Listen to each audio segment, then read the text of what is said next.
There's a lot of powder coat in the intake and the exhaust stud threads, in the narrowband port over here, and as well as the spark plug threads.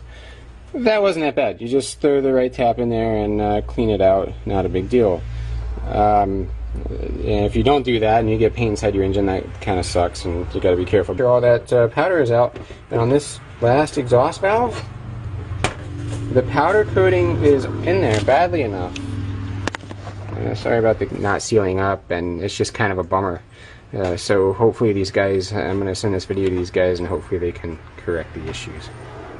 Freaking boy lovers. And Repsol can take it in the ass too. Oh my goodness.